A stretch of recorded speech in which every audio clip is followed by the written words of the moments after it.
കൊല്ലത്ത് സമാപിച്ച CPM സംസ്ഥാന സമ്മേളനത്തിൽ മുഖ്യമന്ത്രി പിണറായി വിജയനും മന്ത്രി റിയാസിനുമായിരുന്നു കയ്യടി. മറ്റു മന്ത്രിമാർക്കാകട്ടെ പഴിയും. പാർട്ടി സമ്മേളനത്തിൽ അവതരിപ്പിച്ച നയരേഖയും പ്രധാന ചർച്ചാ വിഷയമാണിപ്പോൾ. ആ നയരേഖ വെച്ച് അധികാരത്തിലെത്താമെന്ന വ്യാമോഹത്തിലാണ് CPMഉം പിണറായി വിജയനും. എന്തായാലും കൊല്ലം സമ്മേളനം കൊണ്ട് നാടിനും പാർട്ടിക്കും എന്ത് ഗുണം എന്ന ചർച്ചയാണ് ഇപ്പോൾ സജീവമായി നിൽക്കുന്നത്. പവർ പോയിന്റിലേക്ക് സ്വാഗതം.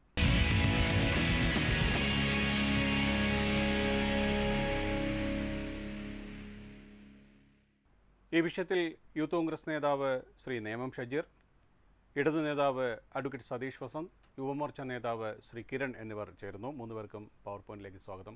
ഈ പാർട്ടി സമ്മേളനങ്ങൾ നടക്കുമ്പോൾ പല മുൻകാലങ്ങളിൽ എത്രയോ വർഷത്തെ ചരിത്രമുണ്ടല്ലോ ഈ പാർട്ടി സമ്മേളനങ്ങൾക്ക്. പാർട്ടി സംസ്ഥാന സമ്മേളനത്തിനും പിന്നെ പാർട്ടി കോൺഗ്രസിനും ഒക്കെ ചരിത്രമുണ്ട്. ആ ചരിത്രം പരിശോധിച്ചാൽ ആ പാർട്ടിയുമായി ബന്ധപ്പെട്ട കാര്യങ്ങൾ, ജനങ്ങളുമായി ബന്ധപ്പെട്ട കാര്യങ്ങൾ, ഇത്തരം കാര്യങ്ങൾ ചർച്ച ചെയ്യുന്നതാണ് നമ്മൾക്ക് മുൻകാലങ്ങളിൽ കണ്ടിട്ടുള്ളത്. ഭൂതകാലത്തിലും അത്തരം കാര്യങ്ങളാണ് നമ്മുടെ മുന്നിലുള്ള പരിശോധിക്കുമ്പോൾ നമുക്ക് മനസ്സിലാക്കാൻ കഴിയുന്ന കാര്യങ്ങൾ. പക്ഷേ ഈ കൊല്ലം സമ്മേളനം പൂർത്തിയാകുമ്പോൾ അല്ലെങ്കിൽ കൊല്ലം സമ്മേളനത്തിൽ നമ്മൾ കണ്ടത് അവിടെ ഒരു വ്യക്തിയെ കേന്ദ്രീകരിച്ചുള്ള ഒരു വാഴ്ത്തുപാട്ടും മാത്രമായിരുന്നു എന്നുള്ള തരത്തിലാണ് വിശകലനങ്ങൾ കൂടുതലായി വരുന്നത്. എല്ലാം സർവം പിണറായി മയം. ഇതുകൊണ്ട് എന്ത് പ്രയോജനം എന്ന ചർച്ച വളരെ വ്യാപകമാകുന്നു.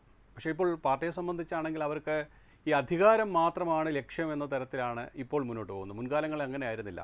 തെറ്റുതിരുത്തലുകളിൽ ഇനി മുന്നോട്ട് എങ്ങനെ പോകണം, അത്തരം ചർച്ചകളൊക്കെ സജീവമായി ഉണ്ടായിരുന്ന സമ്മേളനങ്ങളുണ്ട്. ആ സമ്മേളന കാലമൊക്കെ മാറി ഈ കൊല്ലം സമ്മേളന കാലത്തെ എങ്ങനെയാണ് നമുക്ക് വിശകലനം ചെയ്യേണ്ടത്? ഈ സമ്മേളനം, കൊല്ലം സമ്മേളനം ചരിത്രത്തിൽ നമുക്കറിയാം ഇന്ന് വരെ കണ്ടിട്ടില്ലാത്ത രീതിയിൽ ഒരു PR സമ്മേളനമായി മാറി. മുഖ്യമന്ത്രിയെ പുകഴ്ത്തുന്നതിന് വേണ്ടി, മരുമകനെ പുകഴ്ത്തുന്നതിന് വേണ്ടി മാത്രമായൊരു സമ്മേളനം മാറി.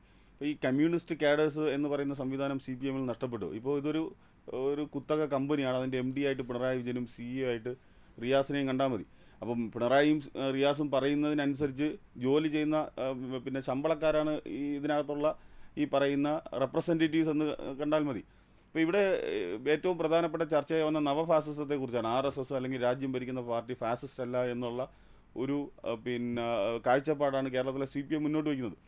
അതായത് കേരളത്തിൽ അല്ലെങ്കിൽ ഈ രാജ്യം ഇത്രയധികം തീവ്ര ദേശീയത പറഞ്ഞിട്ടും, തീവ്രത അല്ലെങ്കിൽ വംശീയത പറയുന്ന ഒരു പാർട്ടി രാജ്യം ഭരിച്ചിട്ടും, അതുപോലെ തന്നെ ഭരണഘടനാ സ്ഥാപനങ്ങളെ ഇല്ലാതാക്കിക്കൊണ്ട് ഭരണത്തിന് അനുകൂലമായി നിലപാടെടുക്കുന്ന അല്ലെങ്കിൽ ഹിന്ദുത്വ അജണ്ടയ്ക്ക് താളത്തിന് തുള്ളുന്ന ആളുകളെ കൊണ്ടുവച്ചുകൊണ്ട് ആ സ്ഥാപനങ്ങളെ ഇല്ലാതാക്കുന്ന രീതിയിൽ മുമ്പോട്ട് പോകുന്ന, അതല്ലെങ്കിൽ കുടിയേറ്റ വിരുദ്ധത സമീപനം സ്വീകരിക്കുന്ന നിരവധിയായിട്ടുള്ള ഫാസിസ്റ്റ് കളേഴ്സുള്ള ഒരു ഭരണമാണ് ഈ രാജ്യം ഭരിക്കുന്നത്.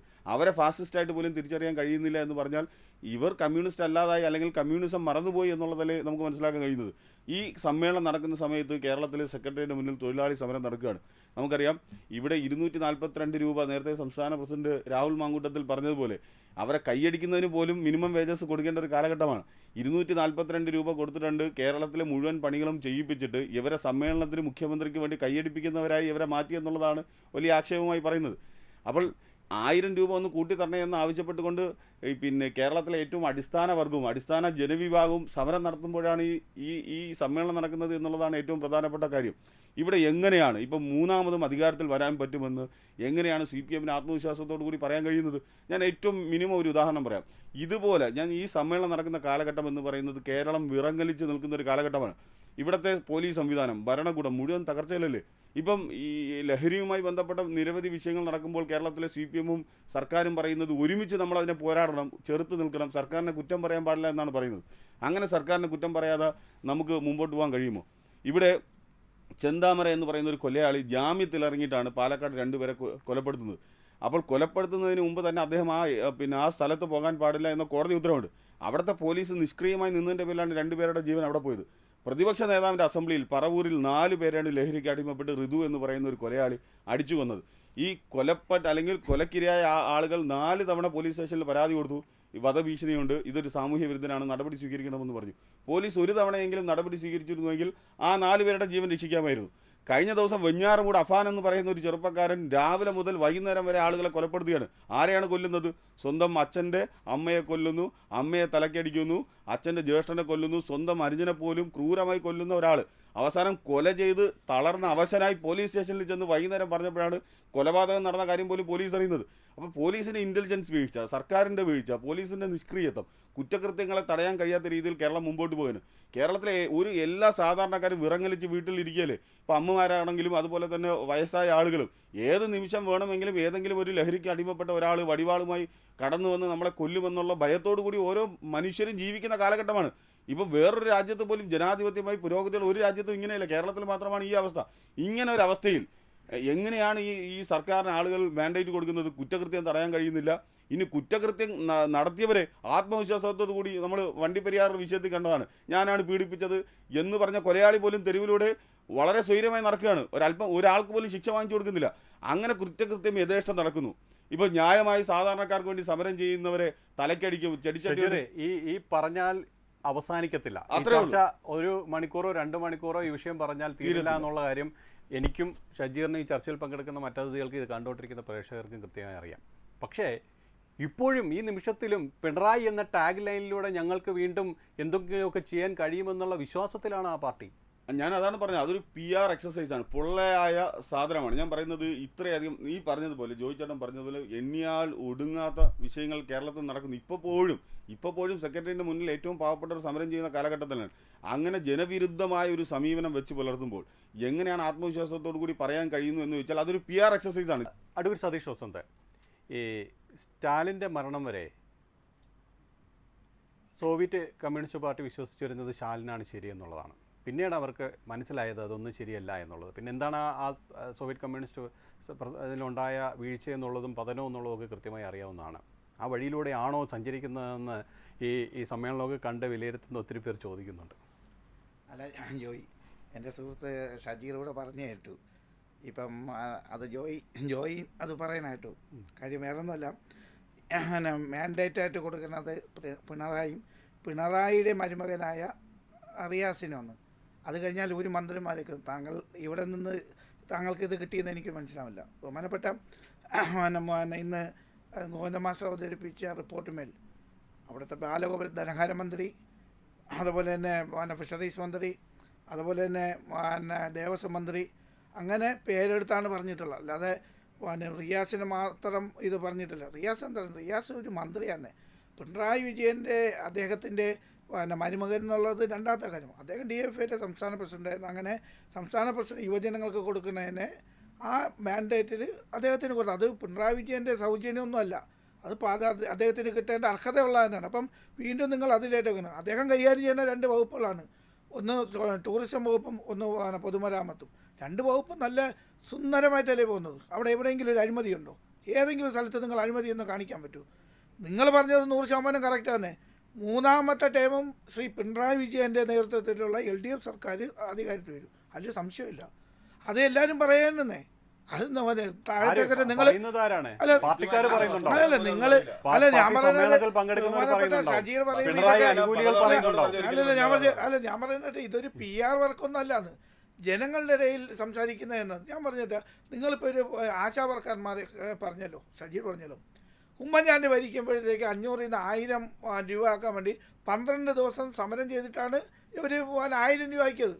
ബഹുമാനപ്പെട്ട മുഖ്യമന്ത്രി പിണറായി വിജയൻ്റെ പറയുന്നേക്കൂ നേതൃത്വത്തിൽ വന്നപ്പോഴത്തേക്ക് അത് 6000 രൂപ തൊട്ട് 7000 രൂപ ഓണറേറിയം. പറയൂ. ഈ LDF ഇപ്പോൾ 8 വർഷമായല്ലോ. ഈ 8 വർഷത്തിനിടയിൽ LDFിൻ്റെതായി കൊണ്ടുവന്ന എന്തെങ്കിലും കാര്യമുണ്ടെങ്കിൽ എണ്ണി പറയാൻ പറ്റുന്ന കാര്യം? LDF സർക്കാർ കൊണ്ടുവന്ന ഒരെണ്ണം പറയാം. ഞാൻ പറഞ്ഞിട്ട് അത് തുടർ വരണല്ലേ മനസ്സിലാക്കാം. LDF കൊണ്ടുവന്ന ഒരു കാര്യം പറ്റും. ഇപ്പൊ സ്വകാര്യ സർവകലാശാല എന്നിട്ടാണ് വീണ്ടും 3ഉം 4ഉം 5ഉം ഒക്കെ നിങ്ങൾ സ്വകാര്യ സർവകലാശാല കൊണ്ടുവന്നു പറയുന്നത് പണ്ട് അവനെ നിങ്ങൾ എതിർത്തുന്നില്ലേ? അത് കൊണ്ടുവരാൻ പാടില്ല. പിണറായി സർക്കാർ 2 ടേം ഭരിച്ച ഈ പിണറായി സർക്കാർ കൊണ്ടുവന്ന ഒരു കാര്യം, ജനങ്ങൾക്ക് വേണ്ടി കൊണ്ടുവന്ന നിങ്ങൾ നോക്കൂ. നിങ്ങൾ ഒരു ഉദാഹരണം, ചെറുതായിട്ടൊരു ഉദാഹരണം എടുക്കും. നമ്മൾ സ്കൂളുകൾ, പണ്ട് നമ്മൾ സ്കൂളുകൾ പഠിച്ചിരുന്നിടത്താണ് ഇപ്പം നമ്മളെ സ്കൂളുകളൊക്കെ ഇരിക്കുന്നത്. നിങ്ങളൊന്ന് പരിശോധിക്കും ഗവൺമെൻറ് സ്കൂളുകൾ. ആ ഗവൺമെൻറ് സ്കൂളുകൾ നിങ്ങളൊന്ന് പരിശോധിക്കുമ്പോഴത്തേക്ക് താഴെക്കടയിൽ ഏറ്റവും ഒരു പഞ്ചായത്തിൽ ഏറ്റവും താഴെ ഇന്ന് പോലും വലിയ കെട്ടിടങ്ങളും അവിടെ ലാബ് സൗകര്യവും എല്ലാം ഉണ്ട്. ആരോഗ്യ മേഖല നിങ്ങൾ എടുത്ത് നോക്കൂ.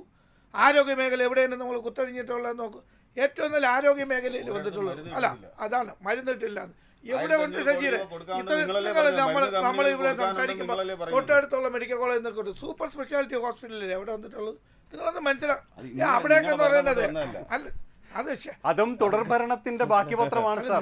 നിങ്ങൾ പറയുന്ന തുടർഭരണം അതാണ് പറഞ്ഞത്. കേരളത്തിന്റെ ഒരു സിറ്റുവേഷൻ നിങ്ങൾ ടൂറിസം മേഖല എടുത്ത് നോക്കൂ. ഈ പ്രാവശ്യത്തെ ടൂറിസം മേഖല എന്ന് വെച്ചാൽ ടൂറിസം മേഖല വളരെ വളർന്നിട്ടുണ്ട്.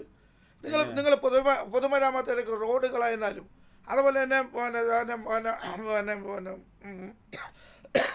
കായൽക്കരയിൽ സവാരി ആയിരുന്നാലും കടൽ സവാരി ആയിരുന്നാലും നിങ്ങൾ പരിശോധിച്ച് നോക്കൂ. അപ്പം നിങ്ങൾ പറയുന്നത് വെച്ചാൽ നിങ്ങൾ ജനങ്ങളൊക്കെ ഞാൻ പറഞ്ഞിട്ട് ഇപ്പോൾ ക്ഷേമ പെൻഷൻ, ഇപ്പോൾ ഈ ക്ഷേമ പെൻഷൻ ഞാൻ പറഞ്ഞു ഇന്ന് നിങ്ങൾ പറയുന്ന ക്ഷേമ പെൻഷൻ ഇപ്പോൾ എവിടെയെങ്കിലും കുടിശ്ശിക ഉണ്ടോ? എല്ലാ കുടിശ്ശിക എന്തില്ല. ഈ സമ്മേളനം കൊണ്ട് എന്ത് പ്രയോജനം? അല്ലെങ്കിൽ ഇതിപ്പോൾ നേരത്തെ പറഞ്ഞതുപോലെ ഈ BJP-യുമായി ബന്ധപ്പെട്ട് വന്ന ആ ചർച്ചകളുമൊക്കെ നമ്മൾ കേട്ടതാണ്. എന്താണ് കിരണിന് ഈ വിഷയവുമായി ബന്ധപ്പെട്ട് പറയാൻ?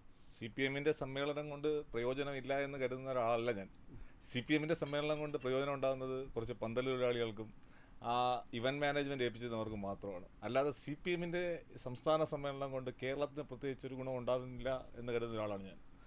CPM ഈ സമ്മേളനത്തിലൂടെ പറയാൻ സാധിക്കുന്നത് വീണ്ടും അധികാരത്തിൽ വരുമെന്നാണ്.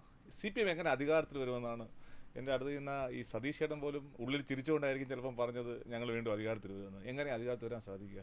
കഴിഞ്ഞ തവണ CPM അധികാരത്തിൽ വരുന്ന മുമ്പേ അവർ ജനങ്ങളുടെ മുന്നിൽ വെച്ച പ്രകടന പത്രികയിൽ പറഞ്ഞ ഏതെങ്കിലും ഒരു കാര്യം വ്യക്തമായി നടപ്പിലാക്കാൻ CPM-ന് കേരളത്തിൽ സാധിച്ചു.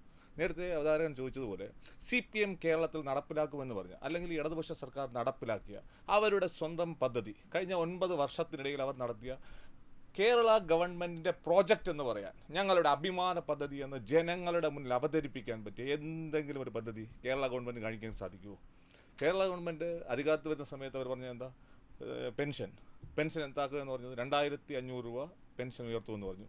ആ പെൻഷൻ 2500 രൂപയാക്കാൻ വേണ്ടി സമയത്തിന് പെൻഷൻ കിട്ടാൻ വേണ്ടി മറിയച്ചേട്ടത്തി കരച്ചട്ടിയുമായി നിന്ന കാഴ്ച നമ്മൾ കണ്ടതാണ്. ഏതൊക്കെ മേഖലയിലാണ് CPM അധികാരത്തിൽ വന്നതിന് ശേഷം 1% വളർച്ച ഉണ്ടായിട്ടുള്ളത്? കേരളത്തിലെ യുവജനങ്ങൾ, കേരളത്തിലെ വിദ്യാർത്ഥികൾ, കേരളത്തിലെ യുവാക്കളുടെ ഇപ്പോഴത്തെ അവസ്ഥ എന്താ? കേരളത്തിലെ യുവാക്കളുടെ ആശ്രയം എന്ന് പറയുന്നത് PSC ആണ്. PSC-യുടെ ഇപ്പോഴത്തെ അവസ്ഥ എന്താ? PSC കൊണ്ട് ഉപയോഗമുള്ളത്, നേട്ടമുള്ളത് മുൻ PSC ചെയർമാന്മാരുടെ ശമ്പള വർധനവ് നടപ്പിലാക്കി, ₹1,00,000 ശമ്പള വർധനവ് നടപ്പിലാക്കിയതല്ലാതെ PSC-ക്ക് റാങ്ക് ലിസ്റ്റിൽ പേര് വരുന്ന യുവാക്കളും യുവതികളും ഒക്കെ സെക്രട്ടേറിയറ്റിന് മുന്നിൽ മുട്ടിലിഴയുന്ന കാഴ്ച നമ്മൾ കണ്ടതല്ലേ? PSC-യുടെ ഇപ്പോഴത്തെ CPO റാങ്ക് ലിസ്റ്റിലാൽ അവരെന്താ ചെയ്യുന്നത്? അവരുടെ ജോലിക്ക് വേണ്ടി പിണറായി വിജയന് മുന്നിൽ ഈ സെക്രട്ടേറിയറ്റിന് മുന്നിൽ മുട്ടിലിഴഞ്ഞ് സമരം നടത്തിയത് നമ്മൾ കണ്ടതാണ്. പിന്നെ ജോലി കിട്ടില്ല എന്ന് പറഞ്ഞു. ജോലി കിട്ടും. ആർക്കാ ജോലി കിട്ടുന്നത്? PSC-യിൽ ഇപ്പോൾ ജോലി കിട്ടുന്നത് സഹാക്കൾക്ക് മാത്രം. ശിവരഞ്ജിത്തിനും നസീമിനൊക്കെ ജോലി കിട്ടിയത് എങ്ങനെയാണ്? PSC-യിൽ നിന്നും ചോദ്യപേപ്പർ ചോർത്തിക്കൊടുത്ത് സഹാക്കളെ പോലീസുകാരായി കയറ്റുന്ന, സഹാക്കളെ ഗവൺമെൻറ്റിൻ്റെ പല മേഖലകളിലും തിരികെ കയറ്റുന്ന ഒരു സംവിധാനമല്ലാതെ ഈ സർക്കാർ ഏത് മേഖലയിലാണ് യുവാക്കൾക്ക് ഒരു കൈത്താങ്ങായി ഒരു കരുതലായി വന്നിട്ടുള്ളത്? അതുകൂടാതെ എന്താ കേരളത്തിലെ ലഹരി? ഇന്ന് നമ്മളിതാ ഈ സംസാരിക്കുന്ന സമയത്തൊരു വാർത്ത വന്നു. CPM-ന്റെ ആലപ്പുഴയിലെ ബ്രാഞ്ച് സെക്രട്ടറി MDMA കടത്തിൻ്റെ അകത്ത് അറസ്റ്റിലായിരിക്കുന്നു. ആലോചിച്ച് നോക്കണം. കേരളത്തിലെ യുവാക്കളെ നശിപ്പിക്കുന്ന, കേരളത്തിലെ യുവതലമുറയെ നശിപ്പിക്കുന്ന മാരകമായ സിന്തറ്റിക് ലഹരിയുടെ ഹോൾസെയിൽ ഡീലർമാരായി മാറുവാൻ പാർട്ടി നേതാക്കൾക്കൊരു പ്രചോദനം നൽകുക മാത്രമാണ് കഴിഞ്ഞ ഈ 9 വർഷം കേരളം ഭരിച്ച CPM-ന് കേരളത്തിൽ നടപ്പിലാക്കാൻ കഴിഞ്ഞ വികസനം എന്ന് പറയുന്നത്. സമ്മേളനത്തിൽ പ്രകാശ് കാരാട്ടിൻ്റെ പ്രസംഗം താങ്കൾ ശ്രദ്ധിച്ചിട്ടുണ്ടാകും. ആ പ്രസംഗത്തിൽ ഉടനീളം കോൺഗ്രസിനെ കുറ്റപ്പെടുത്താനും ആണ് ആ അവസരം ഉപയോഗിച്ചത്. എന്തുകൊണ്ടാകാം അങ്ങനെ ഒരു പ്രസംഗമുണ്ടായതെന്നാണ് താങ്കൾ വിലയിരുത്തുന്നത്? അത് മുമ്പും ഇവിടെ നരേന്ദ്രമോദിയുടെ ഗുഡ് ബുക്കിൽ കയറാൻ വേണ്ടിയുള്ള വ്യഗ്രതയാണ് നമുക്ക് കാണാൻ കഴിയുന്നത്. വളരെ സിമ്പിളാണ്. പ്രകാശ് മുന്നോട്ട് വയ്ക്കുന്ന ആശയം ആർക്കെങ്കിലും ദഹിക്കാൻ കഴിയുമോ? പ്രകാശ് കാരാട്ടും CPM-ഉം പിണറായി വിജയനും പറയുന്നത് BJP നവഫാസിസത്തിൻ്റെ രൂപങ്ങൾ കാണിച്ചു തുടങ്ങിയതേ ഉള്ളൂ, അത് ഫാസിസ്റ്റുകളല്ല എന്നാണ് പറയുന്നത്. ഫാസിസ്റ്റിൻ്റെ ഏറ്റവും പ്രധാനപ്പെട്ട ലക്ഷണം എന്ന് പറഞ്ഞാൽ തീവ്ര ദേശീയത, തീവ്ര വംശീയതയാണ്. എന്താണ് വംശീയത? അല്ലെങ്കിൽ മറ്റു മതക്കാർ അവർ കുറഞ്ഞവരാണെന്ന്, നമ്മൾ മികച്ചവരാണ് എന്ന അഭിപ്രായം. അതല്ലെങ്കിൽ ഈ രാജ്യത്ത് എന്താണ് നടക്കുന്നത്? മതന്യൂനപക്ഷങ്ങൾ, രാജ്യത്ത് മുസ്ലിം അടക്കമുള്ള ആളുകൾ ഈ രാജ്യം വിടണമെന്ന് പറയുകയാണ്. അവർ ഇതിനകത്ത് കടന്നു വന്ന് ഈ രാജ്യത്തിൻ്റെ സ്വത്ത് കൊള്ളയടിക്കുന്നവരാണ് എന്ന് അധിക്ഷേപം പറയുന്നു, വെറുപ്പ് പറയുന്നു, വിദ്വേഷം പറയുന്നു. അപ്പോൾ വളരെ പ്രത്യക്ഷമായി തന്നെ ഫാസിസ്റ്റിൻ്റെ എല്ലാ ലക്ഷ്യങ്ങളും കാണിക്കുക മാത്രമല്ല, ഇപ്പം പിണറായി വിജയനും പ്രകാശ് കാരാട്ടും ആഗ്രഹിക്കുന്നത് മറ്റേ ഹിറ്റ്ലർ ഹോളോകോസ്റ്റിൽ കൊണ്ടുവന്ന് കുറേ പേരെ ശ്വാസം മുട്ടിച്ച് കൊന്നാൽ മാത്രമേ ഇതൊരു ഫാസിസ്റ്റ് ആവൂ എന്നാണ് അവർ കരുതുന്നതെങ്കിൽ തെറ്റിപ്പോയി. ഗുജറാത്തിൽ അടക്കമുള്ള ആളുകളെ പച്ചയ്ക്ക് ചുട്ടരിച്ച് കൊന്നത് നമ്മളെല്ലാവരും കണ്ടു. ആ ചാമ്പലിൻ്റെ മുകളിൽ പടുത്തുയർത്തിയതാണ് BJPയുടെ ഭരണം എന്നുള്ളത് നമുക്കെല്ലാവർക്കും അറിയാം.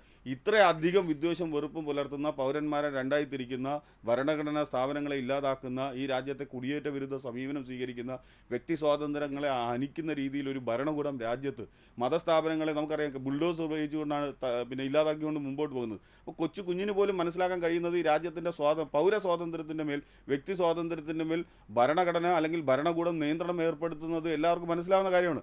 ഇത്രയും പ്രത്യക്ഷമായ ഒരു സാധനത്തിനെ തള്ളിപ്പറയാൻ BJP അല്ലെങ്കിൽ CPM തയ്യാറാകുന്നില്ല എന്ന് പറഞ്ഞാൽ നരേന്ദ്രമോദിയുടെ ഗുഡ് ബുക്കിൽ കയറുക, അതിനപ്പുറം നരേന്ദ്രമോദിയും ഈ പിണറായി വിജയനും ജാമ്യം എടുക്കുക എന്നുള്ളതാണ് ഏറ്റവും പ്രധാനപ്പെട്ടത്. നരേന്ദ്രമോദിയുടെ ഇഷ്ടക്കാരനായ മറ്റൊന്നും പേടിക്കണ്ടല്ലോ. ഇനി ഞാൻ ചോദിക്കട്ടെ, നരേന്ദ്രമോദി അടക്കമുള്ള ആളുകൾ ഈ പിന്നെ CPMലെ ഏതെങ്കിലും ഒരു നേതാവിനെ വേട്ടയാടുന്നത് കണ്ടിട്ടുണ്ടോ?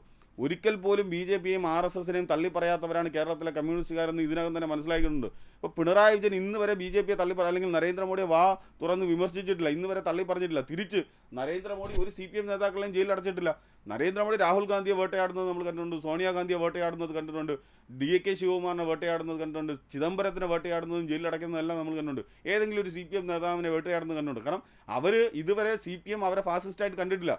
ഇപ്പോൾ ഇവർ ഫാസിസ്റ്റ് അല്ല, അല്ലെങ്കിൽ നരേന്ദ്രമോദിയുടെ നേതൃത്വത്തിലുള്ള ഭരണകൂടം ഫാസിസ്റ്റ് അല്ല എന്ന് പറയുന്നത് രാജ്യത്ത് RSSകാർ മാത്രമാണ്. അപ്പോൾ ഒരു തരത്തിൽ കേരളത്തിലെ CPM RSSകാരെ പോലെയല്ലേ പെരുമാറുന്നത്. ഞാൻ നേരത്തെ പറഞ്ഞതുപോലെ അവരെ ഫാസിസ്റ്റായി കാണാൻ കഴിയില്ല എന്ന് പ്രകാശ് കാരാട്ട് പറയുമ്പോൾ അത് അതേപടി അനുസരിക്കുന്ന രീതിയാണോ കേരളത്തിലെ CPM സ്വീകരിക്കേണ്ടത്? അപ്പോൾ CPM എന്ന് പറയുന്ന പാർട്ടി കമ്മ്യൂണിസം എന്താണെന്ന് മറന്നുപോയി എന്നുള്ളതാണ്. അപ്പോൾ അടിസ്ഥാനപരമായി ഇതൊരു കുറേ തൊഴിലാളികളെ വെച്ച് നടത്തുന്ന മുതലാളികളുടെ പാർട്ടിയായി കേരളത്തിലെ CPM മാറിക്കഴിഞ്ഞിരിക്കുന്നു. അഡ്വക്കേറ്റ് സതീഷ് വസന്ത്, ഇവിടെ ഇപ്പോൾ ഈ വികസന നയരേഖ, ഈ നയരേഖ ഇതുവരെയുള്ള ഒരു ചെയ്ത തെറ്റുകൾക്കുള്ളൊരു കുമ്പസാരമല്ലേ? ഒരു അവസരവാദ രേഖ അല്ല എന്നെങ്ങനെ പറയാൻ കഴിയും? അതുകൊണ്ടുള്ള പ്രയോജനം എന്തെന്നാണ് നിങ്ങൾ വിലയിരുത്തുന്നത്? അല്ല, ഞാൻ ഒരു കാര്യം പറയട്ടെ. പിന്നെ ജോയി, കാലത്തിനൊത്ത് നമ്മളെ ഭരണകൂടങ്ങൾ മാറിയില്ലെങ്കിൽ ഇവിടുത്തെ ജനങ്ങൾക്ക് ഒരു വികസനവും ഉണ്ടാവില്ല. സ്വാഭാവികം പണ്ട് നിങ്ങൾ പറഞ്ഞിട്ടുണ്ടായിരിക്കും ഈ സ്വകാര്യ PPP model, private public model, അത് നമ്മൾ കൊണ്ടുവരണമെന്നേ. നമ്മളല്ലാതെ നമ്മൾ പൊതുമേഖലാ സ്ഥാപനങ്ങൾ മാത്രം, അല്ലെങ്കിൽ പൊതുമേഖലയിൽ മാത്രമേ പല കാര്യങ്ങളും ചെയ്യാൻ പറ്റുള്ളൂ എന്ന് പറഞ്ഞാൽ ആ ഒരു വ്യതിയാനം നമ്മൾ വന്നിട്ടുണ്ട്. നമ്മളെ ജീവിത നിലവാരം മാറിയിട്ടുണ്ട്, നമ്മളെ ജീവിത ശൈലി മാറിയിട്ടുണ്ട്, നമ്മളെ ടെക്നോളജി മാറിയിട്ടുണ്ട്. ആ ടെക്നോളജി അനുസരിച്ച് നമ്മൾ മാറിക്കൊണ്ടിരിക്കണം ഭരണകൂടങ്ങൾ. ഇപ്പം നമ്മൾ വീണ്ടും പഴയ രീതിയിൽ നമ്മൾ കമ്മ്യൂണിസത്തിന് പോകുന്ന വെച്ചാൽ നടക്കില്ല. LDF സർക്കാരെന്ന് വെച്ചാൽ കമ്മ്യൂണിസത്തിന് വയ്ക്കുകയും എന്നാൽ പുതിയ ആശയങ്ങൾ വെച്ചുകൊണ്ട് ആ രണ്ടും കൂടി കോടീകരിച്ചുകൊണ്ട് മാത്രമേ നമുക്ക് ഭരണം നടത്താൻ പറ്റൂ. അങ്ങനെ ഭരണം നടത്തിയോണ്ടാണ് ഈ രണ്ടാമത്തെ സർക്കാരും LDF സർക്കാർ വന്നിട്ടുള്ളത്. വികസനത്തിൻ്റെ കാര്യത്തിൽ വരുമ്പോഴത്തേക്ക് അതൊക്കെ നമ്മൾ കണ്ട് തന്നെ പോകണം. അപ്പോൾ അവിടെ നമ്മൾ തമ്മിലടിച്ചോ ഒന്നുമല്ല. നമ്മൾ പുതിയ നിങ്ങൾ ഒരു കാര്യം ഇപ്പം ഒരാഴ്ചയ്ക്ക് മുമ്പേ പുതിയ ഇതുള്ള പദ്ധതികൾ ഇത് വന്നിട്ടുള്ള പുതിയ കമ്പനികൾ നമുക്കിവിടെ തുടങ്ങാൻ വേണ്ടി വന്നിട്ടുള്ളത്. എത്ര കോടി രൂപ ഇൻവെസ്റ്റ് ചെയ്യാൻ വേണ്ടി അവർ വന്നിട്ടുണ്ട്. അതെന്തുകൊണ്ടാണ്? ഇവിടുത്തെ ഒരു നേച്ചർ എന്ന് വെച്ചാൽ ഇവിടെ കേരളം അതിന് പറ്റിയ മണക്കൂർ അല്ലെങ്കിൽ വളക്കൂറുണ്ട്. കുറച്ച് നാളുകൾക്കും വർഷങ്ങൾക്കും മുമ്പേ ചിന്തിച്ചിരുന്നുവെങ്കിൽ കേരളം എവിടെ എത്തുമായിരുന്നു? ഞാൻ പറഞ്ഞില്ല, അതൊക്കെ കുറേ അന്നത്തെ കാലഘട്ടത്തിൽ അതിന് അനിവാര്യമായിരുന്നു. അന്ന് കാലഘട്ടത്തിൽ അത് അനിവാര്യം. ആ അനിവാര്യം അല്ല, ഈ അനിവാര്യം സ്ഥാപിക്കാൻ ശ്രമിക്കുന്നത് ഇപ്പം പെട്ട വ്യവസായ വിപ്ലവം കേരളത്തിൽ ഉണ്ടായതാണ്. എവിടെ ഉണ്ടായി? കാണിച്ചതല്ലാതെ ആരോഗ്യപരമായിട്ടുള്ള ഒരു സ്ഥാപനം തൊഴിൽ ശശി തരൂർ പറഞ്ഞപ്പോ അദ്ദേഹത്തിന് ശശി തരൂർ മാത്രമല്ലല്ലോ പാർട്ടി പറഞ്ഞ തീരുമാനം അങ്ങനെ ഒരു വ്യവസായ വിപ്ലവം കേരളത്തിൽ ഉണ്ടായിട്ടില്ല. പാർട്ടി നിലപാട് സ്വീകരിച്ചു. തരൂർ അത് ഏറ്റെടുക്കുകയും ചെയ്തു. തരൂർ അത് തിരുത്തി പറയുകയും ചെയ്തു. ഞാൻ പറഞ്ഞില്ല, അതൊക്കെ തന്നെ അതാണ് കുഴപ്പം. കൊണ്ടുവന്ന വ്യവസായ വിപ്ലവം എന്ന് പറയുന്നത് പാലക്കാട് കൊണ്ടുവന്ന മദ്യനിർമ്മാണശാലയാണ്. അതല്ലാതെ വേറൊരു വിപ്ലവം ഇവിടെ കൊണ്ടുവന്നിട്ടില്ല. നിങ്ങൾക്ക് പിന്നെ കഞ്ചാവ് വിറ്റും മദ്യം വിറ്റ് ഖജനാവിനകത്ത് പൈസ നിറച്ചാൽ മതിയല്ലോ, അല്ലാതെ വേറെ ഒന്നും ചെയ്യണ്ടല്ലോ. അല്ല, ഈ പാർട്ടിയിലെ ഈ സമ്മേളനത്തിനിടയിൽ പാർട്ടിയിലെ തന്നെ ചില നേതാക്കളെങ്കിലും ചൂണ്ടിക്കാട്ടിയ കാര്യം ഈ പാർട്ടിയിലുള്ള കുറേ നേതാക്കൾക്ക് സ്വന്തം കീശ വീർപ്പിക്കാനുള്ള ഒരു സംവിധാനമായി ഭരണം മാറുന്നു എന്നുള്ളതാണ്. വേണ്ടേ? അങ്ങനെ വേണ്ടേ? അത് വിമർശനം വേണ്ടേ? അത് അല്ല, വിമർശനം വേണം. അല്ല, അപ്പൊ താങ്കൾ പറഞ്ഞു വന്നത് അങ്ങനെ വേണമെന്നാണോ? അല്ല, അതുകൊണ്ടല്ലേ ഒരു സമ്മേളനത്തിൽ വരുമ്പോഴത്തേക്ക് ആ സമ്മേളനത്തിൽ അങ്ങനെ ഒരു സംഗതി ഉണ്ടെങ്കിൽ അതവരെ മാറ്റി നിർത്തേണ്ടത് ഈ സമ്മേളനം ഇതാണ്. സഹകരണ മേഖലയിലെ ഇപ്പോഴത്തെ അവസ്ഥ അറിയാമോ സാർ? അല്ല, ഈ സഹകരണ മേഖലയിലെ തകർച്ചയ്ക്ക് പ്രധാനപ്പെട്ട കാര്യം അവിടെ ഇരുന്ന് വായ്പ, ലക്ഷങ്ങളുടെ വായ്പ എടുത്തുകൊണ്ടുപോയി അത് തിരിച്ചടയ്ക്കാതെ ആ പ്രസ്ഥാനത്തെ ഇല്ലാതാക്കുന്ന തരത്തിൽ പ്രവർത്തിക്കുന്ന ഈ പാർട്ടിയിലുള്ളവർ തന്നെയാണ്. അതിലൊക്കെ അങ്ങനെയുള്ള തിരുത്തലുകൾ വരുത്താൻ വേണ്ട ഇത്തരം സമ്മേളനം. അതുകൊണ്ടല്ലേ ആ റിപ്പോർട്ട് അങ്ങനെ അവതരിപ്പിച്ചിട്ടുള്ളത്. ബഹുമാനപ്പെട്ട ഗോവിന്ദ മാസ്റ്റർ അവതരിപ്പിച്ചിട്ടുള്ളത് അതാണ്. നിങ്ങൾ പറയുന്നത്, നിങ്ങൾ നേരത്തെ പറഞ്ഞിട്ടുള്ളത്, നമ്മൾ ഇപ്പം നിയമസഭയിൽ നടന്നല്ലോ ബഡ്ജറ്റ് അവതരിപ്പിച്ചല്ലോ, ശ്രീ ബാലഗോപാൽ അവതരിപ്പിച്ചത് എക്സൈറ്റ് ആണ്. കാരണം ഇന്നത്തെ ഇത് അദ്ദേഹത്തിന് വേണമെങ്കിൽ ഒരു 200 250 നേരത്തെ പറഞ്ഞാലും നമുക്ക് കൂട്ടാൻ ക്ഷേമ പെൻഷൻ, പക്ഷേ 2500 ആക്കും, ഒരു സംശയമില്ല. ആദ്യം കുടിശ്ശിക തീക്കുക. ഇപ്പം നമ്മൾ കുടിശ്ശിക തീർത്തിട്ടുണ്ട് 100%. 2500 രൂപ ഈ നമ്മളെ പ്രകടന പത്രികയിൽ പറഞ്ഞിട്ടുണ്ടെങ്കിൽ ആ പ്രകടന പത്രികയിൽ പറയാത്ത എന്തെങ്കിലും ചെയ്തിട്ടുണ്ടോ നിങ്ങൾ നോക്കൂ. ആ പ്രകടന പത്രികയിൽ ഇനി എന്തെങ്കിലും ഈ ആശാ വർക്കർമാർ സമരം ചെയ്യുമ്പോഴേ അവരുടെ കാര്യവും ഈ പ്രകടന പത്രികയിൽ ഉണ്ടായിരുന്നു. ഞാൻ പറഞ്ഞിട്ട് മാനിഫെസ്റ്റോയിലുള്ള കാര്യം ആ മാനിഫെസ്റ്റോയിൽ അവർക്ക് 7000 രൂപ കൂട്ടി കൊടുത്തില്ലേ? ഇവർ ഇപ്പൊ പറയുന്നത് ഗതിയില്ലാത്തതുകൊണ്ടാണ് പെൻഷൻ കൂട്ടി കൊടുക്കാത്തതെന്നാണ് പറയുന്നത്. 4 ലക്ഷം രൂപ PSC ചെയർമാൻ കൊടുക്കാൻ പൈസ ഉണ്ട്.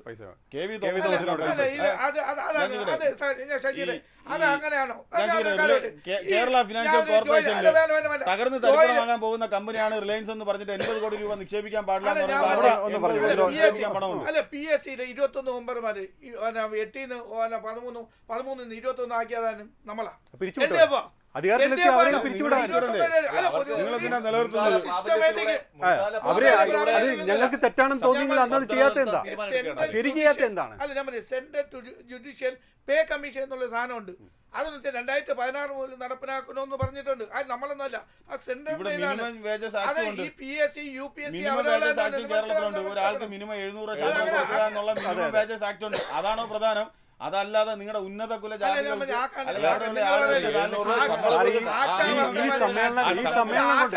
സമ്മേളനം കൊണ്ട് നമുക്ക് ഈ വിഷയത്തിലേക്ക്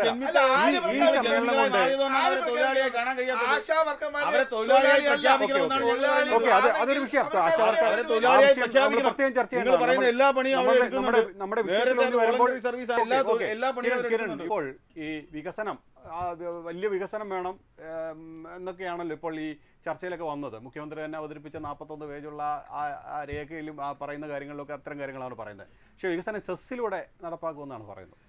വികസനം സെസ്സിലൂടെ നടപ്പിലാക്കുന്നത് സിമ്പിളായിട്ട് പറഞ്ഞു കഴിഞ്ഞാൽ മദ്യപിക്കാൻ പോകുന്ന കുടിയന്മാരുടെ കുപ്പിയിൽ നിന്ന് വരെ സെസ് കൈപ്പറ്റിയിട്ട് ആ സെസ്സെങ്കിലും നിങ്ങൾ കൃത്യമായി കാര്യങ്ങളിൽ എത്തിക്കാൻ സാധിച്ചു. അതുപോലും കഴിയാത്ത സർക്കാരാണ്. ആ സർക്കാർ എങ്ങനെയാണ്, ഏത് മേഖലയിലാണ് ഈ വികസനം വരെ എത്തിക്കാൻ നോക്കുന്നത്? കേരളത്തിലെ വ്യവസായം മുഴുവൻ തകർന്നില്ലേ? കേരളത്തിൽ നേരത്തെ ഇവിടെ സംസാരിച്ചു, നിസാൻ്റെ ഒരു ഹബ്ബ് ടെക്നോ പാർക്കിൽ തുടങ്ങി. എന്താ എൻ്റെ അവസ്ഥ? എവിടെയെങ്കിലും നമ്മൾ കാണുന്നുണ്ടോ? സാബു ജേക്കബ് ബിസിനസ് തുടങ്ങാൻ വന്നു, വാരി കെട്ടിക്കൊണ്ട് ഇവിടുന്ന് പോവേണ്ടി വന്നില്ലേ? എന്തുകൊണ്ട് പോകാൻ സാധിക്കും? അല്ല, എന്തോ ആവട്ടെ, സാബു ജേക്കബിന് ഇവിടുന്ന് വാരി കെട്ടിക്കൊണ്ട് ഇവിടുന്ന് പോവേണ്ടി വന്നില്ലേ? അങ്ങനെ സർവ്വം ഇവിടെ ഒരു ബിസിനസ് അന്തു സാജന്റെ അവസ്ഥ എന്താ? സാജൻ അപേക്ഷയുമായി അവിടെ മുനിസിപ്പാലിറ്റിയിൽ കയറി ഇറങ്ങി. അവസാനം 1 മുഴം കയറിൽ സാജന്റെ ബിസിനസ് സ്വപ്നങ്ങളെല്ലാം അവസാനിപ്പിക്കേണ്ടി വന്നു കേരളത്തിൽ. ആ കേരളത്തിൽ നിന്നാണ് നമ്മളൊക്കെ സംസാരിക്കുന്നതെന്ന ബോധ്യം നമുക്ക് ഉണ്ടാവണം. ആ സർക്കാരാണ് വീണ്ടും അധികാരത്തിൽ വരുമെന്ന് പറയുന്നു. നേരത്തെ ഇവിടെ പറഞ്ഞു ആശാ വർക്കർമാരോട് ഒരു തരത്തിലുള്ള അനുകൂലയും അനുകമ്പയും ഇവർ കാണിച്ചില്ലെങ്കിലും അവരെ വെറും ഒരു മനുഷ്യരായിട്ടെങ്കിലും കാണിക്കേണ്ട ഒരു സമീപനം കേരളത്തിൽ ഇടതുപക്ഷം കാണണ്ടേ? കേരളം ഭരിക്കുന്ന ഇടതുപക്ഷമല്ലേ? ഇവർ ഒരുപാട് പാട്ടൊക്കെ പാടിയിട്ടുള്ളവരല്ലേ? ആ സ്ത്രീകൾ രാത്രി പെരുമഴയത്ത് നിന്നപ്പോൾ പെരുമഴയത്ത് അവരുടെ ഷെഡ് അഴിച്ച് മാറ്റാൻ കാണിച്ച ഇത്രയും കടുത്ത ഇരുള് പിടിച്ച മനസ്സ് ഈ ഇടതുപക്ഷത്തിനല്ല വേറെ ആർക്കാ ഉണ്ടാകുക? പാവപ്പെട്ട അമ്മമാർ ആ പെരുമഴയത്ത് രാത്രി 2 മണി മുതൽ രാവിലെ 6:30 മണി വരെ പെരുമഴ നനഞ്ഞ് നിൽക്കേണ്ട ഒരു അവസ്ഥ ഇവർ ഉണ്ടാക്കിയില്ലേ? ആ രീതിയിലാണ് കേരളം ഭരിക്കുന്ന സർക്കാർ മുന്നോട്ട് പോകുന്നത്. അതുകൊണ്ടാണ് ഞങ്ങൾ പറയുന്നത്, ഞങ്ങളുടെ ടേക്ക് ഇത് മാത്രമാണ്. ഇവർ സംസ്ഥാന സമ്മേളനങ്ങളും ഏത് തരത്തിലുള്ള സമ്മേളനങ്ങളും കേരളത്തിൽ നടത്തിക്കോട്ടെ, പക്ഷേ ഇടതുപക്ഷത്തിനൊരു ലിമിറ്റേഷനുണ്ട്. ആ ലിമിറ്റിനപ്പുറത്തേക്ക് ഇടതുപക്ഷത്തിന് സഞ്ചരിക്കാൻ കഴിയില്ല. പണ്ടവർ പാടി പുഷ്പനെ അറിയാമോ, പുഷ്പനെ അറിയാമോ എന്ന്. ആ പുഷ്പൻ്റെ വീട്ടിൽ ചെന്ന് ഒരു മാപ്പെങ്കിലും പറയാൻ CPM-ൻ്റെ സംസ്ഥാന സെക്രട്ടറിയും ഈ കേരളം ഭരിക്കുന്ന മുഖ്യമന്ത്രി പിണറായി വിജയൻ തയ്യാറാവണ്ടേ? അതിനെങ്കിലും തയ്യാറായിട്ടല്ലേ നിങ്ങൾ ആ വിദേശ സർവകലാശാലകളുമായിട്ടുള്ള ആ ബില്ലിൽ ഒപ്പുവയ്ക്കാൻ, അല്ലെങ്കിൽ ആ മീറ്റിങ്ങിൽ പോയിരിക്കാൻ?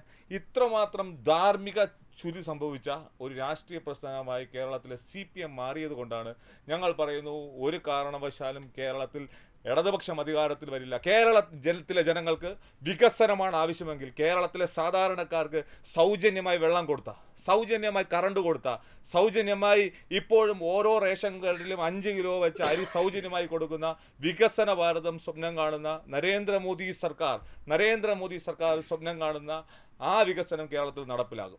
ആ വികസനം കേരളത്തിൽ നടപ്പിലാകാനാണ് കേരളത്തിലെ ജനത ആഗ്രഹിക്കുന്നത്. ഇവിടെ ഈ പൊതുസമൂഹം ഈ കാര്യങ്ങളെല്ലാം ഏത് തരത്തിലായിരിക്കും വരുന്ന ദിവസങ്ങളിൽ വിലയിരുത്തുക എന്നാണ്? അല്ല, അത് നിലവിൽ അവർ വിലയിരുത്തിയത് നമ്മളെല്ലാവരും കണ്ടാണ്. ഈ കഴിഞ്ഞ ഉപതെരഞ്ഞെടുപ്പിൻ്റെ ഫലം നമ്മൾ കണ്ടതാണ്. ഞാൻ ചോദിക്കുന്നത്, കേരളത്തിലെ ഏതെങ്കിലും ഒരു പബ്ലിക് സർവേ നടത്തിയാൽ പോലും നമ്മൾ തെരുവിലിറങ്ങിയ ഒരാളോട് ചോദിച്ചാൽ പോലും ഈ സർക്കാരിന് വിരുദ്ധമായ നിലപാട് സ്വീകരിക്കുകയാണ്. നമ്മളിപ്പം പൊതുവെ കിട്ടിയ സർവേകളെല്ലാം പറഞ്ഞത് കോൺഗ്രസിന് അനുകൂലമായി അല്ലെങ്കിൽ ഈ ഭരണകൂടത്തിനെതിരെ വോട്ട് ചെയ്യാൻ ആളുകൾ തയ്യാറായി നിൽക്കുന്നു എന്ന വാർത്തകളാണ് നമ്മൾ കൂടുതലും കേൾക്കുന്നത്. എല്ലാ ജനവിഭാഗത്തിനെയും നമ്മൾ വെറുതെ പറയണ്ടല്ലോ, ഏത് ജനവിഭാഗം എടുത്താലും അവരെല്ലാം തെരുവിൽ ഈ സർക്കാരിനെതിരെ സമരത്തിലാണ്. മത്സ്യത്തൊഴിലാളികൾ സമരത്തിലാണ്, വിദ്യാർത്ഥികൾ സമരത്തിലാണ്, ഉദ്യോഗാർത്ഥികൾ സമരത്തിലാണ്, ഞാൻ പറയുന്നത് പോലെ ഇത് ആശാപ്രവർത്തകർ സമരത്തിലാണ്. സമസ്ത മേഖലയിലുള്ള ആളുകളും സർക്കാരിനെതിരെ. കായിക താരങ്ങൾ കഴിഞ്ഞ ദിവസം സമരം ചെയ്തു. ഈ കായിക മേഖലയിൽ ഉണ്ടാക്കിയ അവഗണന, കായിക മേഖലയെ ഉയർത്താത്തതിൻ്റെ അടിസ്ഥാനപരമായിട്ടുള്ള കാരണങ്ങൾ അതെവിടെയാണ് ചെന്നെത്തിയതെന്ന് നമുക്കറിയാം. കേരളത്തിലെ ചെറുപ്പക്കാർക്ക് വേണ്ട ഒരു പുതിയൊരു ലഹരി ജീവിതമാണ്, അല്ലെങ്കിൽ കായികമാണ് ലഹരിയാക്കി അവരെ മാറ്റേണ്ട സ്ഥലത്ത് കായിക മേഖലയിൽ ഒരു അല്പം പോലും ഇമ്പോർട്ടൻസ് കൊടുക്കാതെ പോവുകയാണ്. അവിടെ ആ മേഖലയിലുള്ള ആളുകൾ സമരത്തിലാണ്. അപ്പോൾ ഏത് മേഖലയിലുള്ള ആളുകളാണ് ഈ സർക്കാരിനൊപ്പം നിൽക്കുന്നത്? ഒരാളുമില്ല. സ്തുതി പാടിയ സർക്കാർ ജീവനക്കാരല്ലാതെ മറ്റാരുമില്ല. KSRTC ജീവനക്കാർ ഇവിടെ സമരം ചെയ്യുന്നു. ഞാൻ ചോദിക്കട്ടെ, ഒരു ADM ഉന്നത ഉദ്യോഗസ്ഥനായ നവീൻ ബാബുവിന് ജീവിക്കാൻ കഴിയാത്ത സാഹചര്യം നിരവധി വിഷയങ്ങൾ നിറഞ്ഞു നിൽക്കുന്ന ഒരു സാഹചര്യമാണ് ഉള്ളത് എന്നുള്ള കാര്യത്തിൽ സംശയമില്ല. നന്ദി ശ്രീ നേമം ഷജീർ, അഡ്വക്കേറ്റ് സതീഷ് വസന്ത്, ശ്രീ കിരൺ. പവർ പോയിന്റിനോട് പൂർണ്ണമാകുന്നു. മറ്റൊരു വിഷയമായി വീണ്ടും അടുത്തയാഴ്ച ഇതേ സമയം. ജയ് ഹിന്ദ്.